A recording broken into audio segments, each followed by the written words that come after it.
I am out here at this park and I'm getting ready to go do a walk. I have rededicated myself to my exercise routine. I have some weight loss goals that I need to meet. I need to meet these goals and get it done. Yesterday it occurred to me as I was walking that we tell ourselves things to make ourselves feel better.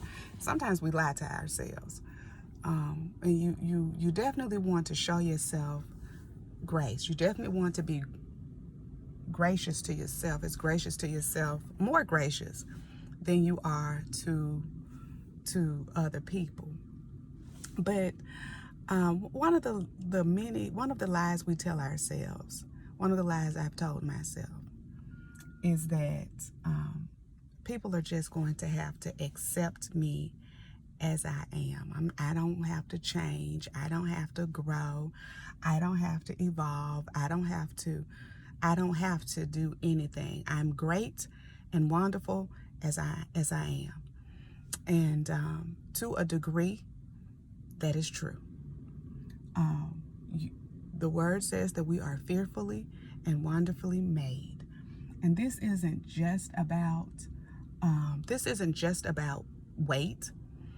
This isn't solely about physical situations, but let me tell you something. 10 years ago in May, I had surgery to help me lose weight. I had been a yo-yo dieter my entire adult life.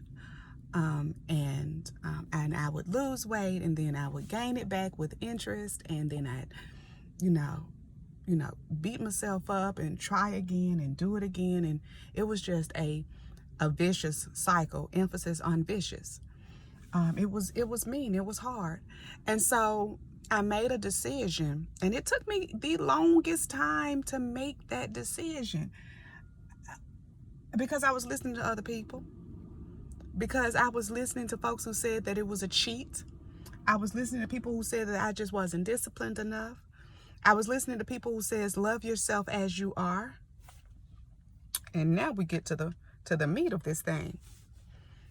On the date of my surgery, I measured the lady, the nurse, or whomever she was, took my height and weight measurements. And on the date of my surgery, I was 5 feet 4 inches tall, and I weighed more than 350 pounds. Now, I am not going to tell y'all exactly what I weighed, but that's enough. That's close enough. I was 5 feet 4 inches tall in height, and I weighed more than 350 pounds. And yeah, that was the situation. And one of the lies I may have told myself, I don't remember saying this to myself, but I may have.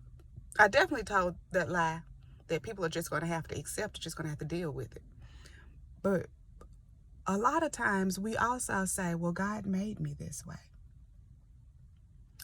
And on this side of 350 pounds, I can tell you that God is too perfect.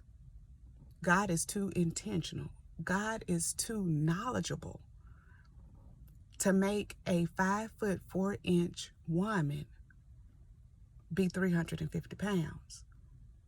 A better theory on that, one that I think is more correct, is that my weight is a variable that I affect, and that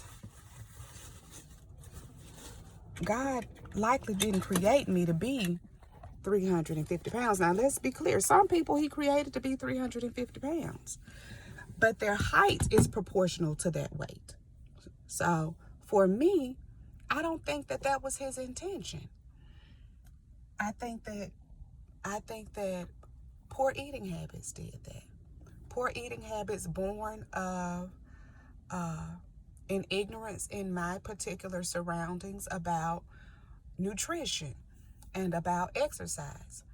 I think that depression, sadness, emotional trauma, physical trauma.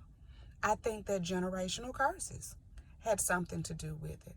I think that poor coping mechanisms had something to do with that weight, but I don't think that God made me that way.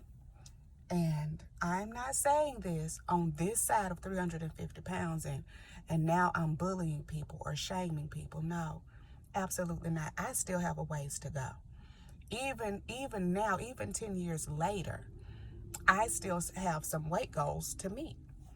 But one thing, as we're being gracious to ourselves, is to be gently honest with ourselves, not brutally honest, but to be gently honest with ourselves, lovingly honest with ourselves. Don't beat yourself up. And maybe we need to change the tone and the words that we use when we're speaking to ourselves. Speak to yourself in a gentler tone. Use gentler words, but be honest. God did not make me to be 350 pounds. And what I am doing out here today is battling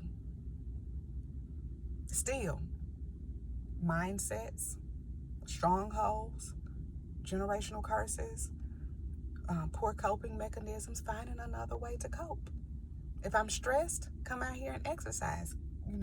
Don't sit and eat an entire, party-sized bag of potato chips. Potato chips is my favorite snack. But to moderate my eating and to add some exercise to it and to add some prayer and some meditation and some therapy and y'all sometimes some medication. Sometimes we need to go to the doctor. I don't think that God has a problem with medical science and research. I just don't think he has a problem with it. He's not going to let anybody know more than him. We're not going to out-God God. So I don't think he has a problem with us, learning how to make these bodies better. I don't think he has a problem with my surgery 10 years ago. The only thing I regret is that I listened to way too many people who just were wrong. And I don't think they meant to hurt me or to harm me. But yeah, now I listen to my body. I listen to myself. I talk to people who've had the experience that I am seeking to have, and I pray about it. And I don't get all of those opinions and those weigh-ins. So, y'all, God gave you your complexion. He gave you your height. He gave you your shape. He gave you, He gave you the number of hairs on your head. We are all fearfully and wonderfully made. But some of these factors we affect. One of the variables is behavior, and we can modify that. So let me modify my behavior and get on out here on this track. And I hope that helped you.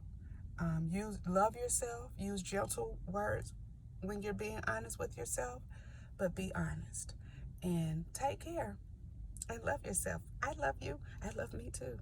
So I'm going to get myself out here and love on myself real good until I'm just hot and sweaty and just all beside myself. Y'all have a good day. Bye. Bye.